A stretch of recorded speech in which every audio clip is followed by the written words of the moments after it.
Also very interested in what you had to say about some of the emerging agenda around things like artificial intelligence and ESG, sustainability. You'll be pleased to know that just before the Bletchley World Summit on AI, the Institute of Business Ethics issued some briefing on how we introduce AI in organisations, not just of course in big tech, but as you said, in virtually any organisation, how we do that both effectively, but also ethically and safely. And we've already done one paper around, so where does ethics fit into the E, S and G? And we will be issuing very shortly a second paper on those questions to provoke more debate with the investor community around the question of ethics in sustainability. The point that you were making about, so how does the question of maintaining good ethics and therefore trust and good reputation fit in to the risk register and into material internal controls? If anyone would like to write an IBE blog for us to get the debate going after this evening and after Richard's contribution, as always, Alex, who is there at the back of the room, who is in charge of all of our communications, would welcome short, pithy blogs around 1,200 words to get debate going. So there is an open invitation. We have time for some questions. Richard's very kindly agreed to take 2 or 3 at once. So could we get an indication? We're looking for questions, not mini annual lectures part 2. So who's got so we have a lady over there, right there at the back. We have another lady down here and a gentleman here. So let's start off with those 3. Thank you very much. Thank you. So just interested to hear from you, Richard, regarding the kind of capitalist nature of organisations within the jurisdiction. What are your thoughts on the moral hazard of treating people and employees in particular as commodities, and more to the point, the role of corporate governance in the transparency of that? So for example, using the annual report to speak about turnover and redundancies and how many NDAs have been signed, that sort of thing, because I see those as key or KPIs of the culture of an organisation. Thank you. Lady down. Thank you. Yep. I was thinking about good governance being more than the absence of bad governance. And I was wondering, plane fly through sky, not news, plane crash, news, to your point about the bad is often highlighted. And my question is, do you see and are you in a position to celebrate actively good governance as being more than the absence of bad? Makes it easy. Richard, early on in your talk, you mentioned about engaging with some of the leaders of some of the businesses, and they were talking about the interrelationship with what's happening internationally. And I just wondered how you were planning to skin that cat. Are you going to look at the bad areas internationally? Are you going to look to where you can be supported most, building an alliance? Idea on that. Thank you. Happy to take those questions. I mean, if I can take them in order. The moral hazard, and if I've understood it, but please correct me if I haven't, should we require greater transparency of reporting when it comes to people-related and culture-related metrics? I don't want to cop out, but don't know is the honest answer. If I'm being really candid with you, don't know. And the reason for that is there are a great many pressures already on reporting. I mean, most annual reports and accounts are long documents, and I think there is a fundamental question as to who's the audience for those documents. That's not to say in any way, shape or form that companies shouldn't be held to and hold themselves to very high standards when it comes to treating their people, etc., etc. And of course, we've got laws that protect that. But I just, it's always very easy and perhaps natural to say, let's just add something to the annual report and accounts. I'm nervous that all we will do is add yet another chapter to what is a very, very long document, which may not hit the intended audience.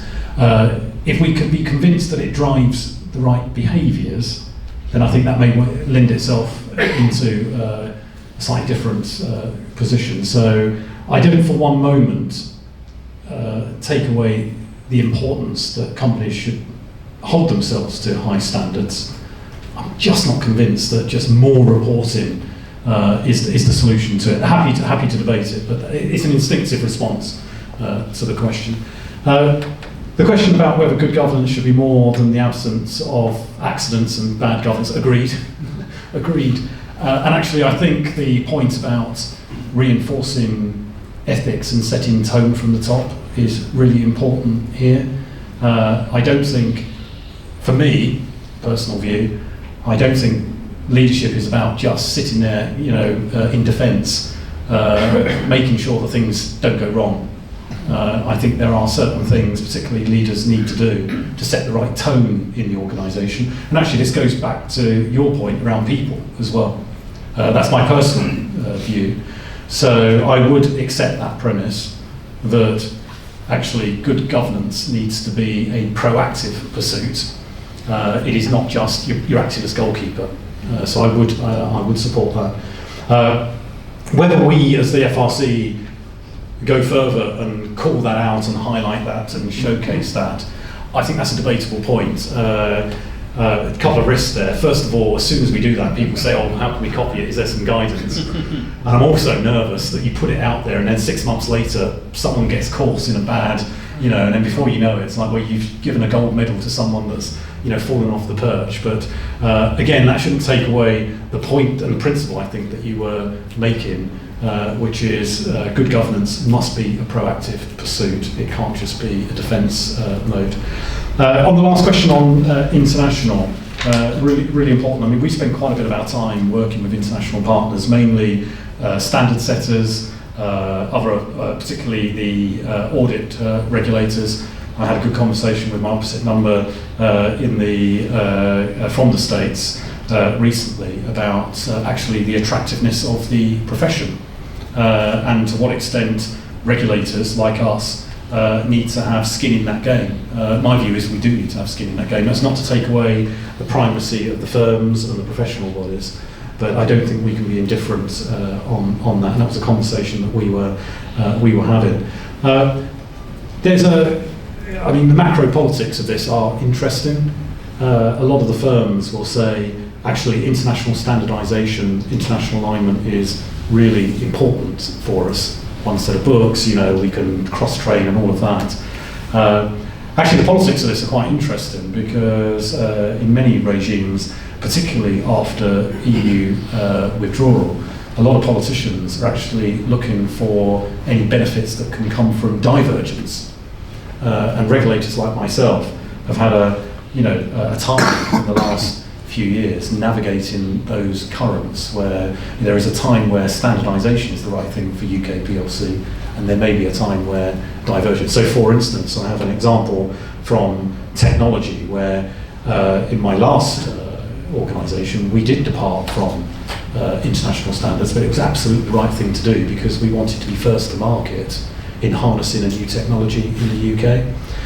So I think the gravitational pull will be towards working together and standardisation. But I wouldn't rule out there may be some exceptions where, for the good of our economy, it is right that we take a slightly different path. We did so well on a very quick round of questions and answers. So we'll take Patrick and then gentleman there, and we've got one last question. Fine. And this will have, I'm afraid, to be the end of the questions, formally. Great, thanks Richard, and first of all congratulations, that's a hell of a job in 5 months. Trust is about many things, and trust, I guess, importantly is about whether I trust you to do the right thing, but it's also whether I trust you to be competent. many of these ethical issues are not straightforward. They are quite complex. You know, we've seen it in the medical area, we've seen it in AI. What do you think we can all do collectively to actually increase the competence around these kind of quite complex ethical issues? Because many things are quite straightforward. You know, stealing money or not, that's quite straightforward. But a lot of these issues are not that straightforward. It's a really, I love that question, because one of the areas I'm keen to explore, and this goes particularly to the audit space, is the balance between the expectation on the individual and the expectations on the firm. And I come from a place where you do everything possible to avoid blaming the pilot, because you ask yourself, why was the pilot actually at the wheel that day? They'd done a double shift back from Cancun over the weekend. How on earth did you put them in the cockpit on that day? Where was their training? Where was the last time they did the training? Did anyone check? And you sort of start from a position of looking at the system first, and the system of management and control and culture. And then you isolate the individual effects, which could either be, conduct or performance on the day, or indeed rank competence. So I think you're right to identify these issues bleed into each other. In the UK, we've obviously, and actually it's international standards and law. It's not just a quaint notion of the FRC.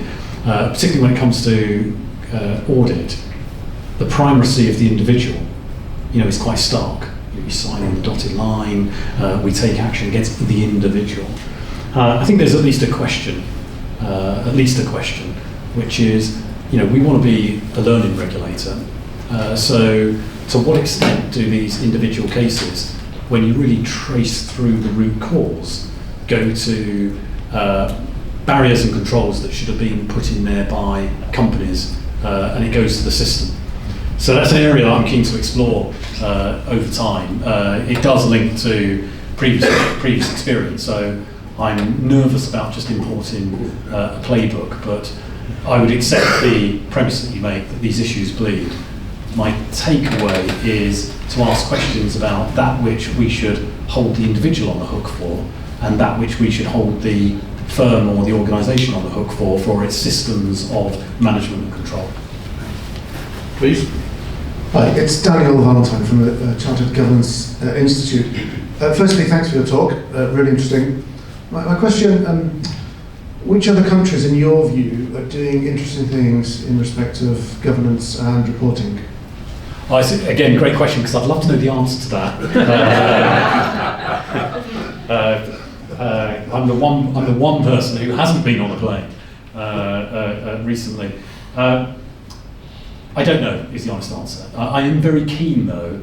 A wise chair once said to me when I said, "What was the secret of your success?" And she said to me, "I was able to plagiarise with charm." And look, seriously, if there are good examples out there, we ain't too proud in the FRC to grab hold of them and consider whether they should be imported here. So, short answer is I don't know. It's a good question, and we will wish to look for other examples. And if people do, one way of getting our attention, I think, and moving the dial, is to be able to say, actually, this regime has tried it and it's been a success. Now there are different, as you I'm sure appreciate, often there are different sort of societal, consumer, political, legal ramifications of making cross-border comparisons. But where there is good stuff happening elsewhere, we face the same common problem, then why wouldn't we learn from others? If someone out there's got the answer to AI and ethics, I want to know about it. So, we don't always need to have homebred solutions. And this gentleman out here, last question. Thank you, Richard. If I heard you right, I think you were suggesting that one way of managing ethical culture could be through the risk management framework. Is there a risk that if we do it that way, that it becomes delegated as a sort of technical task on a spreadsheet, and detracts from having board members owning it and being accountable? Short answer, yes, in capital letters, and with apologies if I gave the impression that that should be the mitigation. That may be part of a broader toolkit, but I don't think it could be the only tool, and I don't think personally it will be the most powerful tool, because actually setting tone from the boardroom down, from the leaders down, making sure you've got the right people, making sure they promote actively, goes back to your point about proactively being a beacon of those values, is the most important thing. I mean, often, different people will take different views on leadership, and books have been written. I will never write one, by the way. But if you scratch away at it and you say, actually, what's the role of a leader in an organisation? What is the role? Well, often it's not technical because someone else is doing that and you've delegated it. Actually, strategy is co-created, often with a board and others. But the thing that you can do as a leader, which no one else can do, is set the tone from the top. And for me, that is a core role of any leader, which you can't delegate. You can't get your number two to install your values in the organisation. So apologies if I gave that impression. It was not meant to be that way. I think it would be interesting to see whether companies go down that route. But I think it then raises that supplementary question, which is your one, which is, are they letting themselves off the hook for the proactive leadership which they need to show? So that would be my personal view. And just to build on that point about leadership, if you look at our IBE Business Ethics Framework, which we've just recently updated, then this whole question about leadership and tone, not just from the top actually, but we also emphasise tone from above in terms of leadership at different levels of organisation, obviously taking the direction from top leadership is a really important part about embedding a strong ethical culture. Richard, once again, enormous thanks for giving our annual lecture. If you are here for the first time at an IBE event, hopefully you are going to want to come back for more.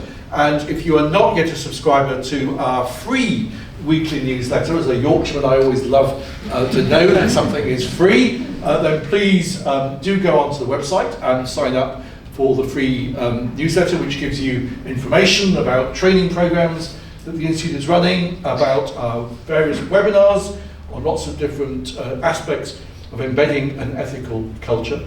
But for now, we will draw stumps on the formal part of the evening with thanks once again to NatWest Group, our sponsor for this evening, and to enable us to be able to meet in this wonderful venue, which I have walked past many times before, never been in. It actually provides accommodation at the moment for over 250 students, international students from 13 different universities and colleges across London, and the money from events like this goes to help to pay for hot meals for those international students and to subsidise the accommodation. So I think apart from being a great venue for this evening, it also is a way of paying on and supporting on to some good work of another organisation.